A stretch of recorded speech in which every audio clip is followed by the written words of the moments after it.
जहां गूंजी थी बुलेट की आवाज, वहां अमित शाह की नीतियों ने कैसे करवाया बैलेट से वोट। कहानी सुन कहेंगे वाह क्या दिमाग है। मोदी के चाणक्य शाह के एक आदेश ने खत्म कर दी लाल क्रांति। साल 2025 तक आएगी ऐसी खुशखबरी, दुनिया देगी भारत की मिसाल। बिहार हो या झारखंड, मध्य प्रदेश हो या छत्तीसगढ़, साल 2025 तक हर जगह खत्म होगा खौफ। मिशन पीस फॉरेस्ट करेगा आपकी मदद। अमित शाह को जो लोग चुनावी चाणक्य कहते हैं, वो शाह के बारे में बहुत कम जानते हैं, क्योंकि शाह सिर्फ चुनावी चाणक्य नहीं, बल्कि देश की अवैध सुरक्षा व्यवस्था की असली चाणक्य हैं। 10 राज्यों के 70 जिले, जहां कभी बुलेट की आवाज गूंजती थी, जूते की टप टप वाली आवाज सुन लोग घरों में कैद हो जाया करते थे। शाम 6 बजे के बाद बाहर जाना मतलब अपनी जिंदगी से हाथ धोना था। उन इलाकों को अमित शाह ने कैसे बदला, ये कहानी हर हिंदुस्तानी को जरूर सुननी चाहिए। ये तस्वीर जो आप देख रहे हैं, वो छत्तीसगढ़ के सुकमा, बीजापुर, दंतेवाड़ा और बस्तर के दुर्गम इलाके की है, जहां बिहार में रहने वाले लोकतंत्र का महापर्व मनाने के लिए लाइन में खड़े हैं।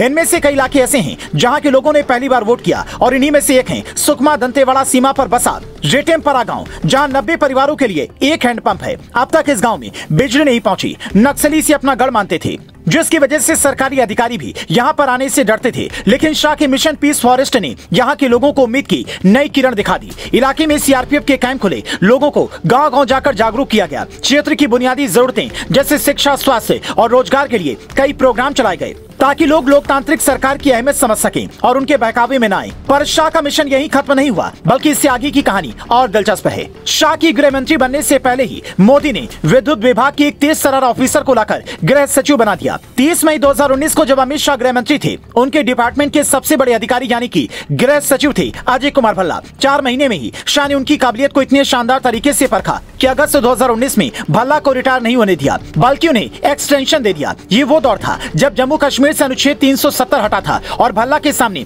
चुनौतियां बड़ी थीं। लेकिन उन्होंने इसे शानदार तरीके से संभाला और मोदी शाह दोनों के फेवरेट बन गए। उसके बाद उन्हें 2021 और 22 में भी सेवा विस्तार मिला। CAA से लेकर दिल्ली और पंजाब तक के बवाल को आराम से संभालने वाली इस अधिकारी को अमित शाह का दाहिना हाथ कहा जाता है। शाह के आदेश पर ये अलग अलग नीतियों और मिशन का खाका बनाते हैं, जिसमें सबसे बड़ा मिशन है ऑपरेशन नक्सलवाद। 2018 से 2022 के बीच छत्तीसगढ़ में सुरक्षा बलों ने 398 ऑपरेशन चलाए और 327 नक्सलियों को ऊपर पहुंचाया। इन 5 सालों में वहां पर 132 घटनाएं हुई, 168 जवान और 335 नागरिकों की मौत हुई, जो पहले से काफी कम है। फिलहाल छत्तीसगढ़, आंध्र प्रदेश और उड़ीसा के जंगलों में फैली दंतेकारण्य में बड़े ऑपरेशन चलाने की जरूरत है। ये वो जंगल हैं जहां अलग अलग राज्यों की ओर से भगाए गए नक्सली शरण ले रहे हैं। ऐसे में शाह का संदेश साफ है कि चाहे कुछ भी करना पड़े, इन्हें पूरी तरह से खत्म किया जाए। अगले 2 सालों में देश के हर हिस्से में पूरी तरह से शांति स्थापित करने की दिशा में शाह जो काम कर रहे हैं, उसकी तारीफ तो बनती है। मिशन पीस फॉरेस्ट यानी कि जंगलों में शांति के लिए सुरक्षा बल जो अभियान चला रहे हैं, उसमें शाह की सबसे बड़ी भूमिका सिर्फ आदेश देने की नहीं है, बल्कि वो उन इलाकों के बच्चों को बुलाकर भी मिलते हैं, ताकि उन्हें ये समझा सके कि अपने इलाके में जाकर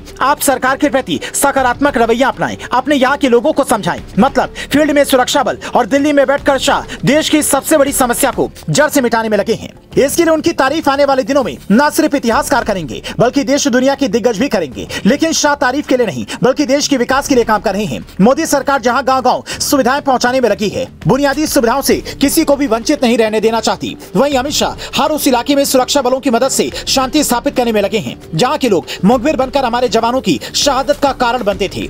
अब वो दौर बदल चुका है। बिजली की रोशनी में पढ़ते बच्चों का भविष्य सोचकर संवेदनशील इलाके के लोग भी देश की बात करने लगे, और यही शाह के तेज तर्रार दिमाग से हुआ सबसे बड़ा और सार्थक बदलाव। जो लोग इन संवेदनशील इलाकों में रह रहे हैं, जिन्हें इन इलाकों में किस तरह का खौफ रहता है, इसकी जानकारी है, वो समझ रहे होंगे कि शाह ने कितना शानदार काम किया है। आप इस पर क्या कहना चाहेंगे, कमेंट में बताएं।